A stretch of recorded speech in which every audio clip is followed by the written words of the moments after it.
Ketemu lagi dengan gue Bang Pileng.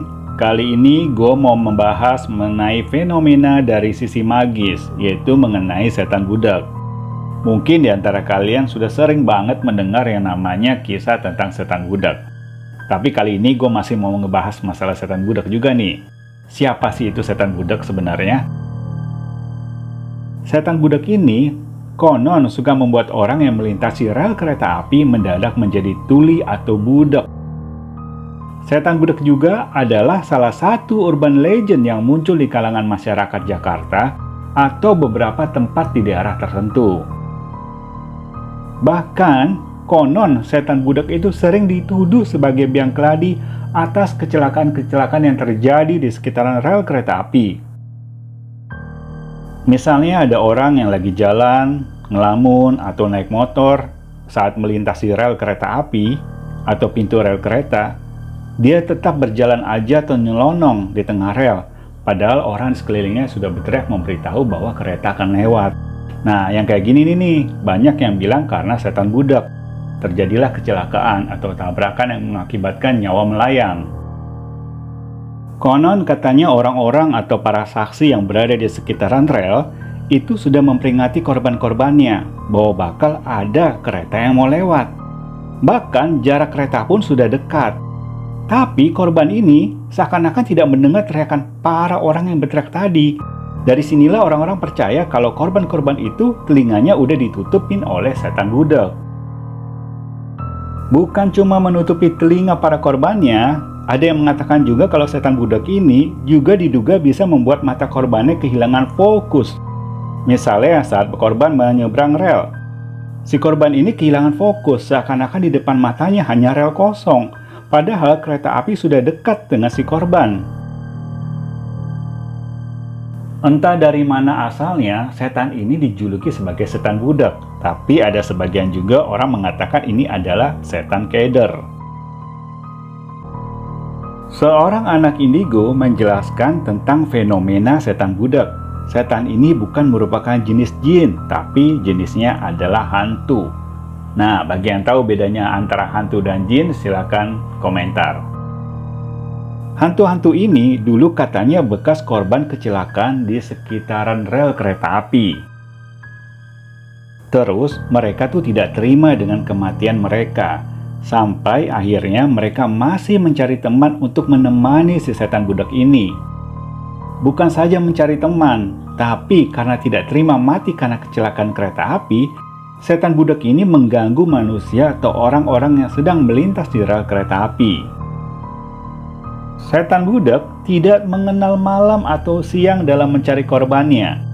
Tidak juga memilih laki-laki, perempuan, dewasa, orang tua, anak-anak, semua dipilihnya dengan bebas semau setan budak itu.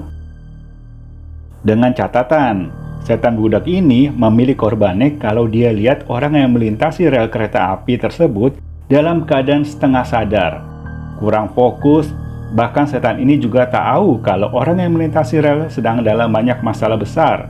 Setan budak ini bisa tahu pikiran orang. Jadi kalau kita nih lewat rel, lebih baik kita berdoa dulu deh. Ada juga beberapa orang yang bilang kalau setan budak ini memiliki jari-jari tangan yang sangat panjang. Jadi saat si korban melintas rel kereta api, jari-jari panjang setan budak ini menusuk ke telinga para korbannya sehingga tidak terdengar. Ada juga yang bilang kalau jari-jari panjangnya juga bisa menutupi mata si korban sehingga si korban tidak melihat kalau ada kereta api yang lewat di depannya.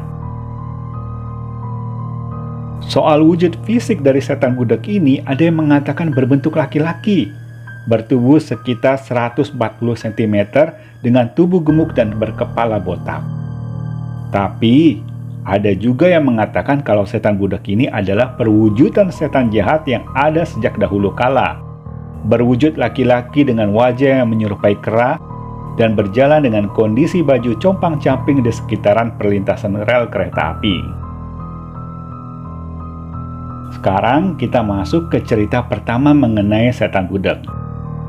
Dari cerita masyarakat yang beredar, ada cerita mengenai perlintasan kereta api di Kampung Klingkit, Jakarta Barat. Pernah nih dulu ada seorang pengendara motor yang tiba-tiba berhenti di tengah rel tak jauh dari pos jaga pintu.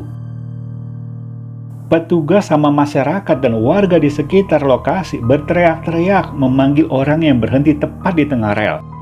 Tapi laki-laki pengendara motor itu seperti tidak mendengar teriakan orang yang ada sekitarnya. Sampai petugas juga meniup peluit berkali-kali.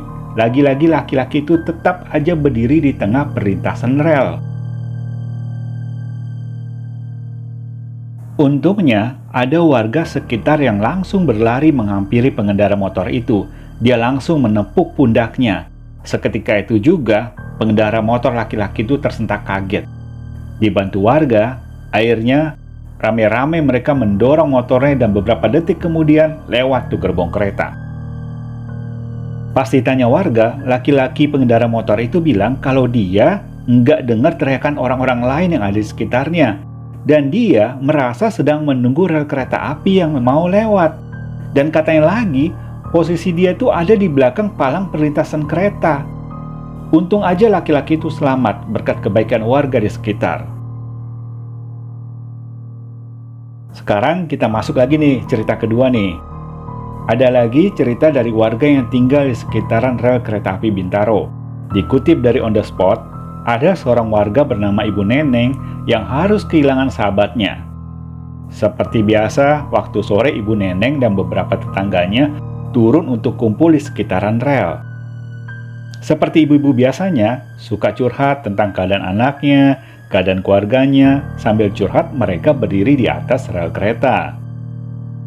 Mereka berdiri menginjak besi rel itu sudah biasa dilakukan sebagai semacam terapi kaki lah. Dan mereka lakukan itu sampai 5:30 sore. Setelah jam 5:30 sore, bubarlah mereka nih. Yang dari tadi kumpul-kumpul mereka udah bubar. Nah, sahabat Ibu Neneng ini berjalan di pinggir rel. Bukan di tengah rel ya, tapi di pinggir rel.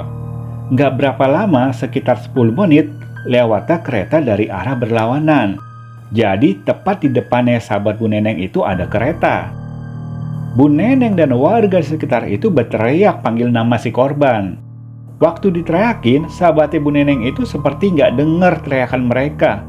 Padahal tuh kereta udah percis banget di depannya. Sahabatnya Bu Neneng itu tiba-tiba menoleh ke arah Bu Neneng dan warga yang berteriak-teriak memanggil namanya. Dia menoleh sambil tersenyum. Bukannya lari, tapi malah tersenyum. Langsung ketabrak sama tuh kereta. Bu Neneng lah yang jadi saksi atas kejadian itu. Sekarang kita masuk ke cerita yang ketiga. Kali ini cerita misteri yang terjadi di perlintasan kereta api Yogyakarta. Perlintasan kereta api yang berada di tepi Yogyakarta memang sudah tidak digunakan lagi. Namun cerita seram mengenai setan budak masih mewarnai perlintasan kereta api ini. Dikutip dari beberapa sumber, rel kereta ini dibangun dengan proses pembangunan yang memakan banyak korban jiwa. Jalur kereta ini dibangun sejak tahun 1872 di atas tanah bekas pemakaman dan ada pohon beringin besar.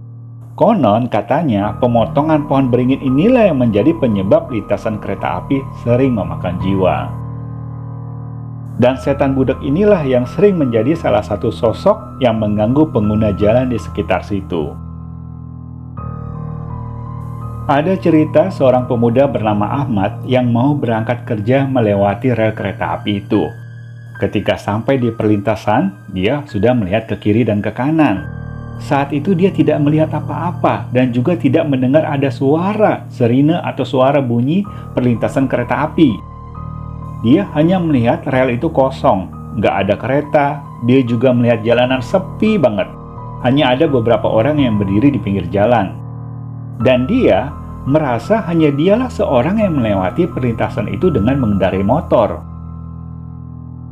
Tiba-tiba dia tersentak kaget ketika di belakang motor yang lewat kereta api.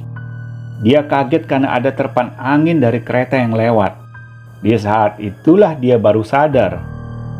Baru mendengar ada jeritan dan teriakan orang yang berada di sekitarnya. Dia juga melihat banyak motor yang sedang menunggu di belakang palang pintu kereta. Dan banyak orang yang melihatnya sambil teriak-teriak. Sedangkan tadi dia merasa kalau dia sedang sendirian melewati perlintasan kereta api itu. Itulah sedikit mengenai cerita tentang setan budak. Gimana menurut kalian? Apakah kalian termasuk orang yang percaya dengan urban legend atau mitos ini? Atau mungkin kalian ada pengalaman lain nih mengenai setan budak? Tolong komentar di bawah ya. Yang penting, ada atau tidaknya si setan budak ini, kita harus hati-hati. Jangan pernah menerobos palang pintu kereta, apalagi yang sudah tertutup.